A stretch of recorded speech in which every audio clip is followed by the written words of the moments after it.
2024 has officially come to an end, and here we are at the start of 2025. Looking back, it feels almost surreal at how fast 2024 just went by. Like Jesus, I don't even remember a lot of things that happened last year. It just went like a breeze. But despite that, 2024 was personally a good year for me. I started my channel midway through the year, so please subscribe, please! And to top it off, I ended the year by watching Sonic 3, which was absolute peak cinema. Honestly, it's probably one of the best video game adaptation movies ever made, to the point that it kinda rekindled my interest with the franchise and one of my favorite movies of 2024, though that's not saying much since I didn't watch many of them last year. As for gaming though, 2024 overall was pretty solid. For some people, the year might have felt either underwhelming or underrated. Sure, there were some surprises of games that came out of nowhere, like Palworld or Helldivers 2. Jesus, Palworld was last year? But at the same time, there weren't as many huge heavy hitters that came out last year compared to the previous years where we had games like Elden Ring, Baldur's Gate 3, Tears of the Kingdom, and many others. I mean, remember how a DLC from a game that had already won multiple Game of the Year awards was nominated at last year's Game Awards show? Me neither! However, amidst the nominations at Jeff's Game Awards show and various other publications' Game of the Year lists, you can see that some of the top games were JRPGs, as some of them were able to walk away with plenty of awards as well. While there were other amazing games as well from last year that were surprisingly memorable, like Astrobot and Balatro, it was sort of clear that JRPGs shined in 2024 as they were able to get the spotlight that they deserved, even if they're not amongst the top best-selling games from last year though. It was an amazing year for us JRPG fans. In fact, I'd go as far as to call 2024 the year of JRPGs. We saw a lot of great JRPGs released last year, making it feel for some like a new golden age of the genre. Now, I don't want to be overly tribalistic about specific games. Instead, I think it's worth taking a step back to celebrate and to appreciate how far the genre has come and how awesome JRPGs just are. It was nice seeing the games getting the recognition that they deserve, as we get some of them being nominated across various game awards and categories. Now, I'm gonna be honest though, I didn't get to play all of them since I just didn't have enough time to play a lot of these 40 plus hours of games. But hey, I just want to talk about them because I love JRPGs. If you want to see me play and wreck these long-running JRPG series like Dragon Quest, Final Fantasy, Persona, and etc., go subscribe and like this video. So let's take a moment to highlight some of the standout JRPG releases from last year, from their release order starting with Like a Dragon 8 Infinite Wealth, the latest entry in the Yakuza series as it continues to refine the turn-based gameplay from Yakuza 7. The game now takes us to Hawaii alongside the usual cities like Kamurocho and Yokohama. Hawaii kinda reminds me a bit of Okinawa from Yakuza 3. While the game might not necessarily have the best story compared to the others in the series, it's still a really fun game to play, filled with plenty of wacky and crazy moments that fans have come to expect and love the series for. Then there's Grand Blue Fantasy Relink. After years of being stuck in development and switching developers, the game finally came out early last year. I originally thought it was gonna be like your usual story-based action JRPG, but turns out it's more like a mission-based game similar to Monster Hunter. It has co-op, but what makes it different is the more action-based gameplay and more RPG systems to it. But regardless, we finally got a big Grand Blue game for consoles and PC, and we can probably look forward to whatever big projects that Cygames can cook in the future. Persona 3 Reload. Seeing this game being remade and for it to be looking good as it is like a dream come true for me. Get it? Persona 3 is my favorite of the Persona games. While there are some parts that might still feel a bit outdated in Reload compared to Persona 4 or 5, it was still peak for me, re-experiencing the game again with all the updated gameplay, graphics, and story. Finishing up the story still hits hard. After that, there's Final Fantasy VII Rebirth, the second part of the Final Fantasy VII Remake trilogy, where the game now takes us outside of Midgar with a huge world map to roam around in. The gameplay I feel like is also much more fun as they expanded it with more tools that you can use in combat. The game does have its own fair share of problems though, but it's still an amazing game and I can't wait for the final part. Paper Mario The Thousand Year Door Remake. Fans have been clamoring for a good Paper Mario game for years now, but what they got is a faithful remake of what a lot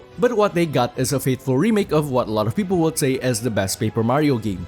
But hey, the game's still great with improved visuals and quality of life to it. With the game now being available on the Switch, it's far more accessible for newcomers to try too. And then we can't skip this one, Metaphor ReFantazio. Possibly one of the hottest new JRPG IPs in recent time. I mean, it won many awards and gained widespread acclaim.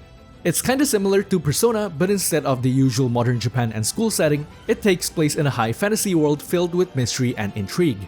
Overall, it's a fantastic game and one that if you are a fan of the genre, you should probably try out if you haven't already. Dragon Quest III HD 2D Remake. It's a remake of a classic game, basically the godfather of the genre. The game does a great job in retelling the story to be much more personal and cinematic this time around compared to its original counterpart. It still has the turn-based combat like in many other Dragon Quest games, but with some additions and refinements that have been added to the game. I think this is perfect if you want something that feels nostalgic and old school to play, or if you want to try out the series for the first time. Aside from those, there are other notable releases too, such as Dragon's Dogma 2, Saga Emerald Beyond, Eiyuden Chronicle 100 Heroes, Final Fantasy XIV Dawntrail expansion, and many more. Beyond new releases though, there were also games that finally got their English releases, like Trails Through Daybreak and Ys 10 Nordics, alongside some remasters and games that were ported to other systems as well, like Shin Megami Tensei V Vengeance, man Atlas is on fire, Baten Kaitos 1 and 2 remasters, Fantasian New Dimension finally out from the Apple Arcade prison, the Kingdom Hearts games now finally on Steam alongside Final Fantasy XVI on PC, and of course many others that I didn't get to mention. Though I also wanted to highlight some underrated and great games that were less talked about from last year. Games like Rise of the Ronin, an ambitious new open world title by Koei Tecmo. It's pretty similar to Assassin's Creed or well Ghost of Tsushima, which I think is a bit more appropriate to compare with. It is a pretty immersive story and an underexplored setting, taking place in late Edo period Japan. I mean, I can't think of a game that comes to mind for me that takes place in Edo period Japan. The game's combat is similar to Nioh, but slightly more simplified.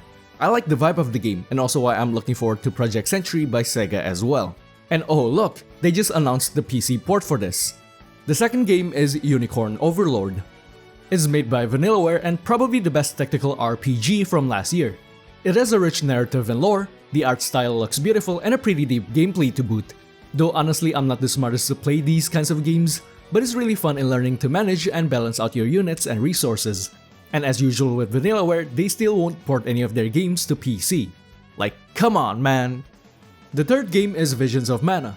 Probably a game with a really terrible luck for its launch. The demo they released wasn't that great, then the studio that worked on it got shut down. Hope Square will bring them in though. But honestly it's an underrated gem with plenty of charm, and traversing through its world just makes you feel like you're playing an old school JRPG. Hope that Square will port the game for the Switch 2 down the line. And lastly, it's Romancing Saga 2 Remake. A really awesome remake and has to be one of the best JRPGs from last year.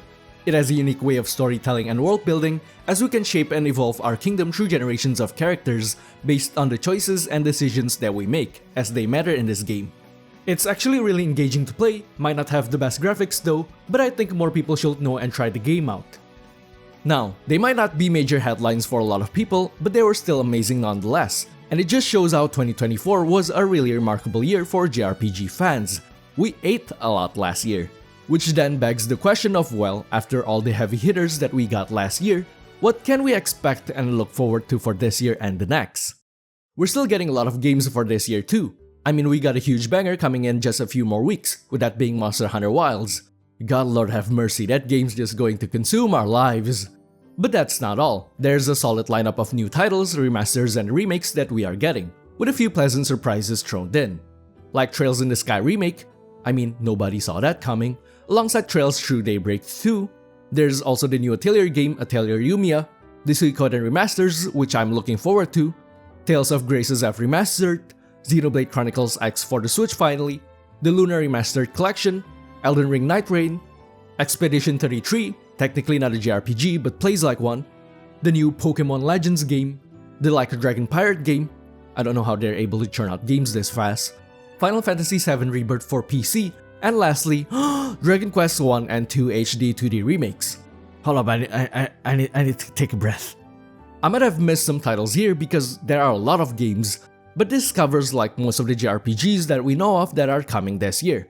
That said, I do understand for some people it might feel underwhelming, since a lot of them are either remakes, remasters, or ports of older games. For people that haven't tried some of these games though, you should by the way, not that they're accessible on modern systems, but aside from Monster Hunter Wilds and a few other games here though, there's not much new major JRPGs for this year. At least, not yet. most of the current releases are around early of this year, and we haven't seen much of games for the later part of the year. Maybe we'll get some news from future Xbox showcases or state of plays. Who knows?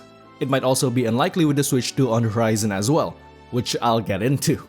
From other major studios though, like Bandai Namco or Atlus, it's unlikely that we're gonna get any new major JRPG announcements from them. With Atlus, they just recently released Metaphor, and based on their previous track records, we probably won't see Persona 6 this year. And with the news that Bandai Namco is also building a team to bring the older Tales of games to modern systems, maybe they are ramping up for an announcement for a new game, but probably their priority will be just to port their older games first. Praying that they'll remaster Tales of the Abyss though. We might also see a glimpse of what FromSoft has been cooking, but again, probably won't be released for this year. Another developer that has been silent with their upcoming games is, well, Square Enix. Of course, they had that debacle last year regarding major restructuring for the company that resulted in some of the cancellation of their smaller games in development. Who knew that releasing their games closely to each other with almost no marketing for them would be a great idea? In the meantime, they'll probably be focusing on porting a lot of their games for other platforms as well, since they seem to be stopping from doing any exclusivity deals. Crossing my finger for the Kingdom Hearts and Final Fantasy VII Remake games for the Switch too. We might see more about Kingdom Hearts 4 or Dragon Quest 12 this year, or maybe not, but I just want to see something new from them, please Square. There's also the rumored Final Fantasy IX Remake 2 from the old Nvidia leak, but again still remains to be seen. But for all I know, they might hold that back for the Switch too. In fact, I will be willing to put in huge money, not that I have a lot of them, that a lot of developers and including Nintendo themselves are holding back and will be a huge part of the Nintendo Switch 2 Direct in April. I mean, after the recent reveal of the Switch 2, Nintendo's probably gonna pull out their big guns for it.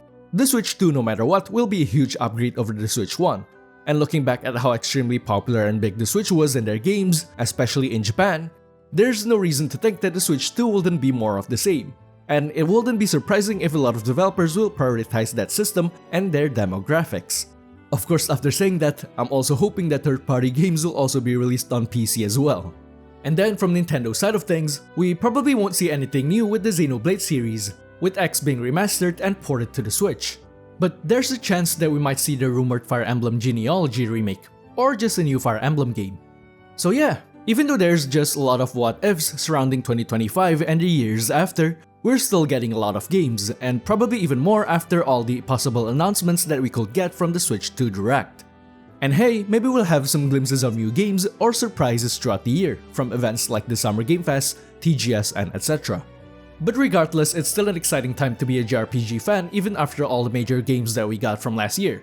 I'd like to believe there won't be any downtime between major releases throughout the year, and we can also be excited for the games that we can look forward to in the future. So what were your favorite JRPGs from last year? And what games are you looking forward to the most this year? You can put them in the comments down below. Because clearly there were a lot of games for everyone to enjoy last year. There were just something for everyone. And looking at 2025 and beyond, it doesn't seem that it will be any different. Hey, for all I know, this might be a new golden age of the genre.